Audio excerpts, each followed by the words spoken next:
I always saw grocery shopping as just another routine task. It's one of those everyday tasks that we all do on autopilot. Grab a cart, weave through aisles, toss the usual items in, and get out as quickly as possible. Nothing about it ever struck me as dangerous or unsettling. In fact, I kind of enjoyed the mindless routine of it. At least I used to.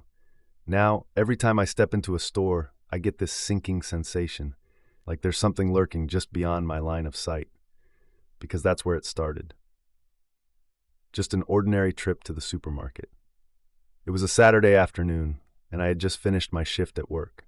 I figured I'd swing by the grocery store on my way home, grab some things for dinner, maybe a bottle of wine to relax with later. The store was one of those big chains, clean, well-lit, usually crowded with families. Nothing unusual. I pulled into the parking lot, grabbed a cart from the line outside, and walked in.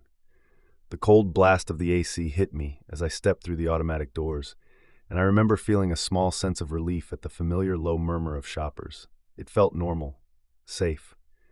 I started in the produce section, absent-mindedly tossing apples, some leafy greens, and a bag of baby carrots into my cart. As I reached for a bag of oranges, I noticed someone standing at the far end of the aisle.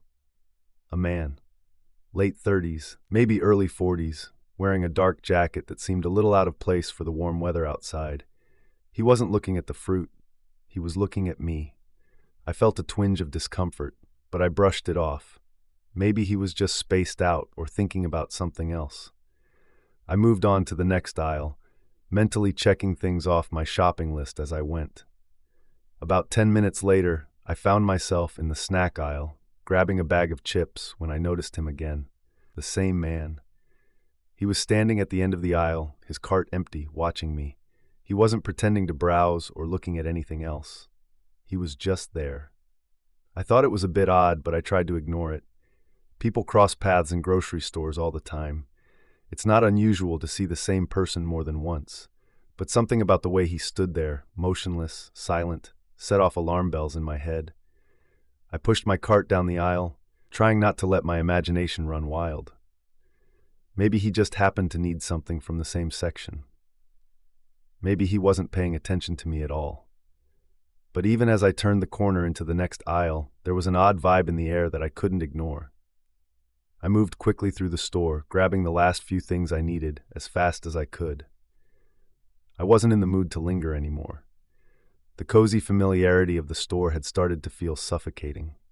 I felt like I was being watched. By the time I reached the dairy section, my cart was nearly full and I was ready to check out.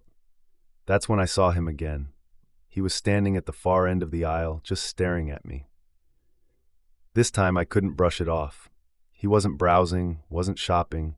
His cart was still empty. I tried to make sense of it, tried to tell myself it was all in my head. But every time I moved, he moved. Every time I turned a corner, he was there. He never got close, just close enough to make his presence known. Close enough to make me feel like I couldn't breathe. I felt stupid. This was a public place, full of people. Nothing bad could happen here, right? It's a grocery store. You're safe in a grocery store. I tried to calm myself down, yet whenever I looked around, I noticed him in the distance. His expression never changed. Just the same, cold stare. It was the way he looked at me, like I wasn't even a person. Just something to watch, something to follow.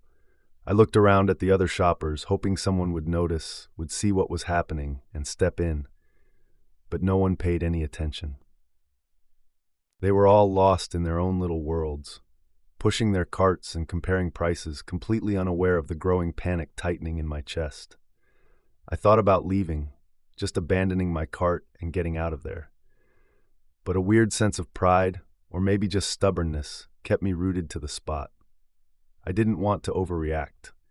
I made my way to the checkout lanes, my hands shaky as I loaded my items onto the conveyor belt. For the first time in what felt like hours, I didn't see him. The cashier rang up my items and I forced a smile, trying to act normal. My hands were still trembling as I reached for my wallet, fumbling with my credit card. "You all right, ma'am?" the cashier asked. I opened my mouth to say something, to explain what had been happening, but the words wouldn't come. I felt stupid again, embarrassed. What was I supposed to say? Some guy's following me around the store. What if I was wrong? What if it was all in my head? Yeah, I'm fine. I lied, giving her a tight-lipped smile. As I grabbed my bags and turned to leave, I saw him again. This time he was standing near the entrance, leaning against the wall, just watching. I felt my stomach lurch as nausea washed over me. I couldn't take it anymore. I turned back to the cashier, my voice shaky as I whispered, "Can you get someone? I think that man is following me." Her eyes widened and she immediately called over a manager. Within minutes, a store employee, big, burly, and with a no-nonsense look on his face, approached me. I pointed toward the man at the entrance, my voice barely a whisper as I explained what had been happening. The employee nodded and made his way over to the man, who, upon seeing him approach, quickly turned and walked out of the store. He didn't run, didn't hurry, he just left, like nothing had happened. I stood there watching as the automatic door slid shut behind him. I didn't feel any relief, though. The whole thing left me cold, like something was unfinished. I couldn't shake the feeling that he'd be waiting outside, lingering in the parking lot, or that I'd see him again somewhere else. The store employee came back a few minutes later, his face serious but calm. "He's gone," he said. I watched him drive off. "Do you need someone to walk you to your car?" I nodded, grateful, but still shaken. As we made our way across the lot, I kept looking around, expecting the man to appear again, to be hiding behind one of the cars or standing in the shadows waiting for me. But he wasn't there. I drove home that night, every muscle in my body tense. I couldn't stop checking my rearview mirror, convinced that I'd see his car trailing behind me, following me home. But there was nothing. No one. I never saw him again. But the memory of that day still haunts me. I think about it every time I walk into a store, every time I feel a pair of eyes on me when I'm in public. Maybe he was just some creep looking to make someone uncomfortable. Or maybe it was something worse. I'll never know. To this day, the mundane task of grocery shopping feels loaded with tension. I don't linger in the aisles anymore. I don't wander the store casually like I used to. I move quickly, keeping my head down, my eyes scanning for anything or anyone that feels off. Because I've learned that even in the most ordinary places, you're never really safe. I've always been the kind of person who prefers shopping late at night. I enjoy the quiet, the lack of crowds, and the ability to move through the aisles at my own pace without bumping into anyone. There's something calming about a nearly empty supermarket. But it was during one of those quiet nights that I experienced something I'll never forget. It was a Wednesday, around 10:30 p.m., and I had just realized I was low on groceries. It had been a long day at work, and I wasn't in the mood to cook, but I needed a few things for the rest of the week. I thought I'd pop over to the local supermarket, grab what I needed, and be back home in less than an hour. It was a plan I'd followed countless times before. The store was about 10 minutes from my apartment, in one of those quieter parts of town where things close early and the streets empty out by dusk. As I pulled into the parking lot, I noticed only a handful of cars scattered around, mostly near the front entrance. I liked it that way. Fewer people meant I could get in and out quickly. I parked, grabbed my reusable bags, and made my way inside. The automatic doors slid open with a soft whoosh. The store was quiet, almost eerily so, with only the occasional squeak of a shopping cart breaking the silence. I grabbed a cart and started my usual routine: produce first, then dairy, meats, and snacks. I always move through the store the same way. There's something comforting about routines, especially when you're tired. It was the same cart, the same aisles, the same mindless process. But as I turned down the snack aisle, something caught my eye. There was a man leaning against his cart. He was tall, with disheveled clothes and a scruffy beard, his hair sticking out in all directions, as though he hadn't bothered to comb it. He was muttering to himself, his lips moving rapidly, but I couldn't make out what he was saying. His eyes were wide, darting around the aisle as if he were looking for something, or someone. I hesitated for a moment. There was something off about the way he looked at me, something almost predatory, though I couldn't put my finger on why. I quickly grabbed what I needed and moved to the next aisle, shaking off the strange encounter. People talk to themselves all the time, I told myself. He was probably just eccentric, or maybe having a bad day. But as I continued through the store, I couldn't help but look over my shoulder, fearing he might be following me. I made my way to the dairy section, standing in front of the rows of milk and yogurt, when I heard it again, that same low muttering. I turned, and when I looked, he was standing at the end of the aisle again, staring at me with that same intense gaze, his lips still moving, though no sound came out this time. The store was almost empty, just me, the man, and a cashier up front who seemed oblivious to everything happening in the aisles. I tried to ignore him, pretending to focus on the expiration dates of the milk in front of me, but I could feel his eyes on me, and that started to worry me. I grabbed the closest carton of milk and hurried to the next aisle. I told myself it was nothing, he was just a weird guy, that's all. But my hands were shaking as I tossed the milk into my cart. I tried to distract myself by checking off the remaining items on my list: bread, lunch meat, eggs, but no matter where I went, I kept seeing him. Every time I turned into a new aisle, he was there, standing at the opposite end, watching me with those wide, unblinking eyes. I didn't know what to do, but the more I moved through the store, the more I realized that he was just following me. The realization hit me like a punch to the gut. I looked around the store, but there was no one else in sight. The cashier was too far away, probably scrolling through her phone, unaware of what was happening. I felt trapped. I made a beeline for the self-checkout machines, my cart rattling as I moved as fast as I could without breaking into a full-on run. I could feel my skin prickling with anxiety as I scanned my items, my eyes darting around the store, searching for any sign of the man. For a moment, I thought I'd lost him. But as I looked up, there he was, standing just beyond the checkout area, his eyes still locked on me, his mouth moving in that same rapid, silent muttering. I could feel the weight of his gaze pressing down on me. My hands shook as I swiped my card, praying the machine would move faster. I kept looking at him out of the corner of my eye, my stomach twisting in knots. Finally, the machine beeped, signaling that my transaction was complete. I grabbed my bags and bolted for the door. As I stepped outside into the cool night air, I felt a brief moment of relief wash over me. The parking lot was empty. I hurried to my car, fumbling with my keys as I tried to unlock the door. But then I heard it, the sound of footsteps. I turned, and there he was, his hands clenched into fists at his sides, his eyes still fixed on me. For a moment we just stood there, staring at each other, the silence between us heavy and suffocating. I didn't know what he wanted, and I didn't want to find out. I quickly unlocked the door and threw my bags into the passenger seat. I slid into the driver's seat and slammed the door shut.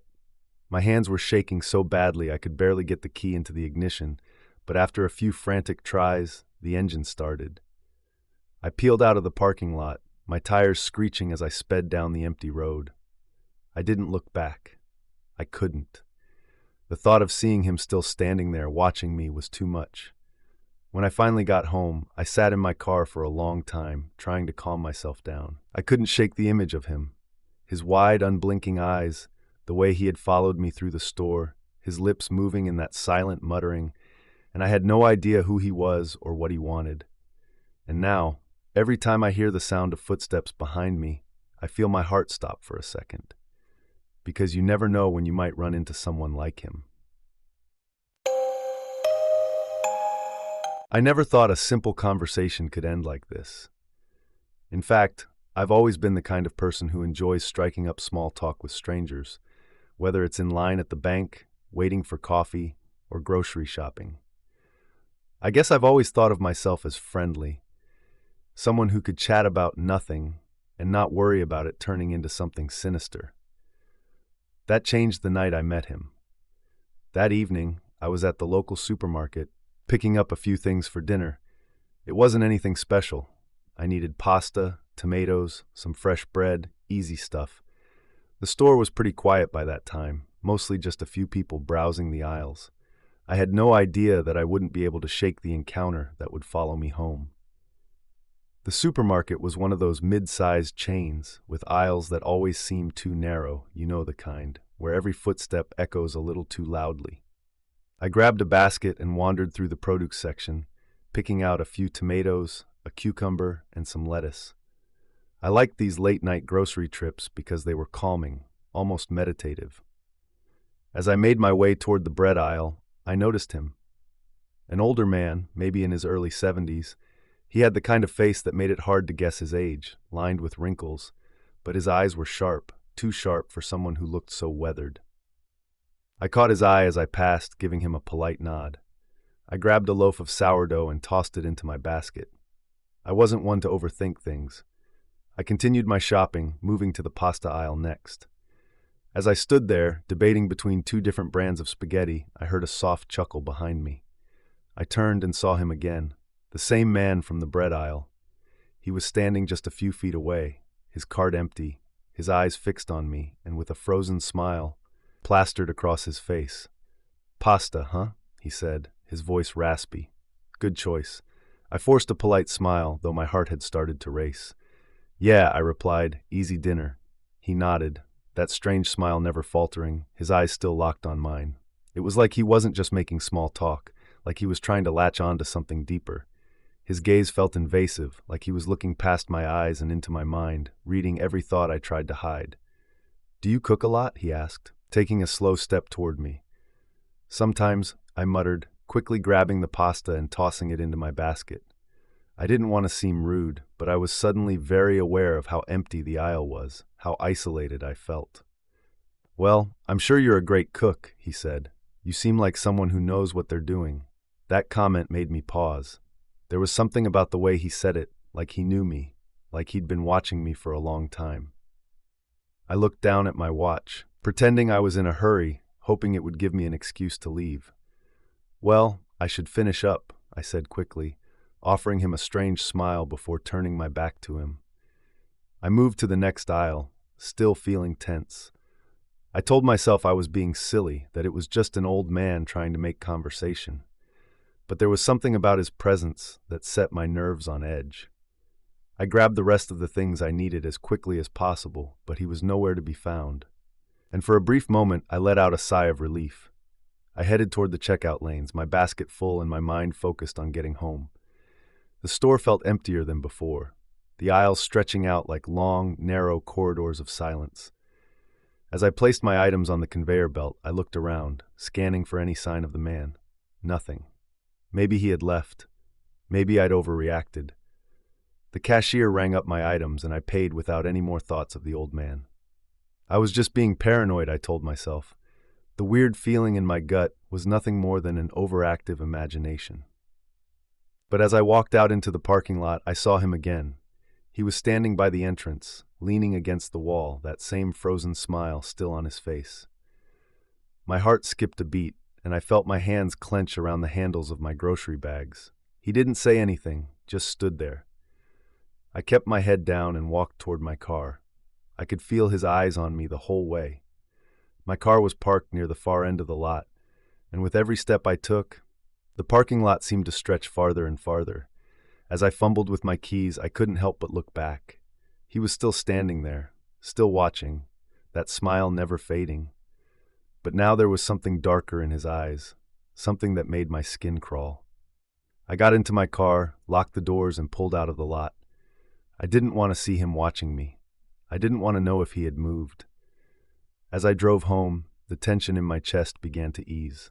When I got home, I locked all the doors, double-checked the windows, and tried to shake off the lingering fear. I told myself I was safe now. He was just some strange man. I would never see him again. But as I sat down on the couch, the groceries still sitting untouched in the kitchen, my phone buzzed. I looked down. It was a text message from an unknown number. "You made it home safely." Good, I knew you would. I stared at the screen, my breath catching in my throat. How did he know? How did he get my number? Before I could react, another message appeared. "I told you, you seem like someone who knows what they're doing." My hands were shaking so badly I almost dropped the phone. I blocked the number, deleted the texts, and tried to calm myself down. But the fear was too strong, too real. I didn't sleep that night. I couldn't. Every little noise in the house and the wind outside set my nerves on edge, my mind racing with images of that man and his frozen smile. I never saw him again after that night, but I'll never forget those texts, the ones that made me realize he had been watching me, following me. I still wonder how he got my number, And I still wonder if one day I'll look up in the supermarket and see that frozen smile staring back at me, because somehow I know he's not done with me yet. Working as a cashier at the local supermarket, you get to know the regulars, exchange small talk with strangers, and sometimes laugh with coworkers during the slow shifts. It was simple work, and for the most part, uneventful. That's probably why I liked it. Nothing too out of the ordinary ever happened. I never thought I'd dread going into work at a place as ordinary as a supermarket. But after what happened, every shift started to feel like a countdown to the next unsettling encounter. It started like any other day. I just clocked in for the afternoon shift, the sun still shining through the big front windows of the store. It was one of those slow weekdays where the most exciting part of my shift was waiting for the dinner rush. I'd been working at this store for over a year, so I knew the rhythm of the place. Morning regulars came in for their newspapers and coffee, lunch rush brought a crowd, and then things would slow down until people stopped in on their way home from work to pick up last-minute groceries. It was predictable, comforting even. I settled into my usual checkout lane, exchanging pleasantries with customers and scanning items with a mechanical efficiency. Everything was normal until I saw him. He wasn't exactly memorable at first, a man in his late 40s.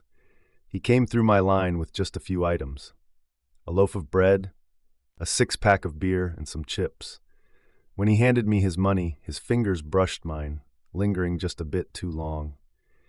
It was enough to make me uncomfortable, but I shrugged it off.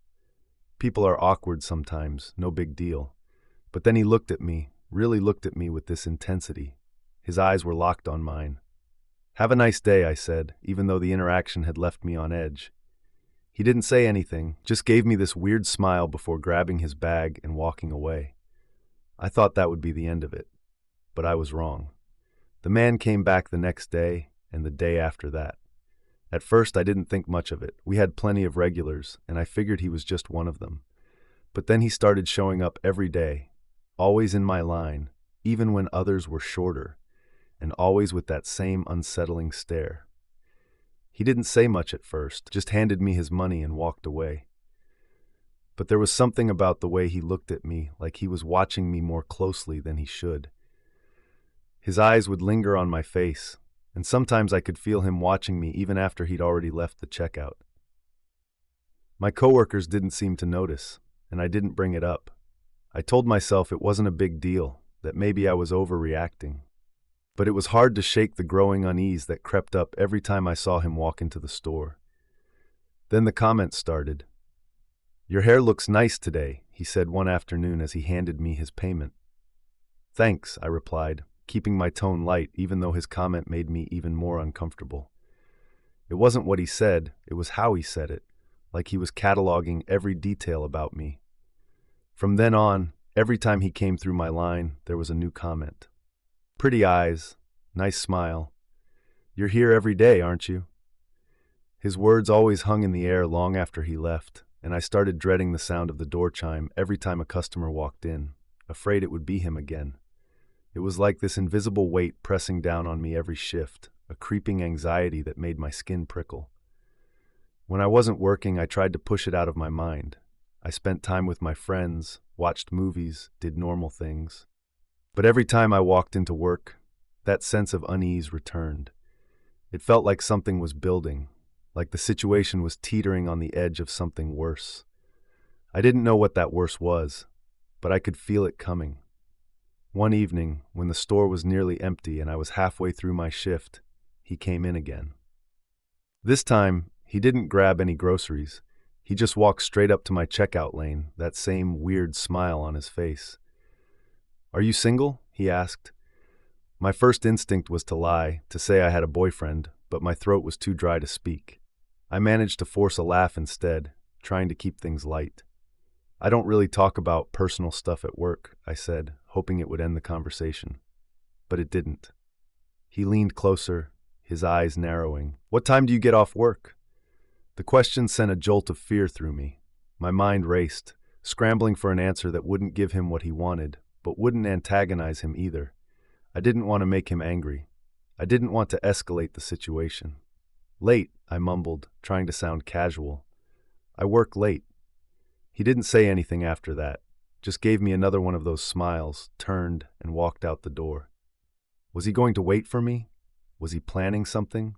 The rest of my shift dragged on in a blur, my eyes constantly flicking toward the front doors, as if expecting to see him waiting for me. Every minute felt like an hour, and by the time my shift ended, I was practically shaking with anxiety. As I clocked out and grabbed my bag from the back room, I tried to convince myself that it would be fine. I'd walk to my car, get home, and everything would be okay. But when I stepped outside, the night air felt too still, too quiet. I spotted him immediately. He was standing near the edge of the parking lot, half hidden behind a row of cars, watching me. I stopped dead in my tracks, frozen with fear. What was he doing? Why was he still here? I panicked, and for a second I didn't know what to do. My car was only a few rows away, but the thought of walking past him, of getting anywhere near him, was too much for me. I fumbled for my phone and dialed my manager's number. "He's here," I whispered. "The guy, he's still here." Within moments, my manager was outside, his face stern as he marched toward me. "I'll walk you to your car," he said, his tone leaving no room for argument. I nodded, my legs feeling like jelly as we made our way across the parking lot. The man was still there, his eyes following me the entire time, but he didn't move. He just stood there, watching. When we reached my car, I could finally breathe again. I thanked my manager, climbed inside, locked the doors, and I drove away. I didn't see him again after that. For weeks, I went to work every day, always on edge, always scanning the parking lot, the aisles, the checkout lines, waiting for him to come back, but he never did. Part of me was relieved, part of me was terrified. Because even though he never came back, the memory of the way he stood in the parking lot has never left me. I still feel like he's out there waiting for the right moment. And that's the worst part. If these stories had you double-checking over your shoulder in the store, hit the like button and subscribe for more creepy tales that'll make even the most ordinary moments feel terrifying. And don't forget to hit the bell icon so you never miss a new video. Stay safe out there, and remember, trust your instincts when something feels off. Thanks for watching, and I'll see you in the next nightmare.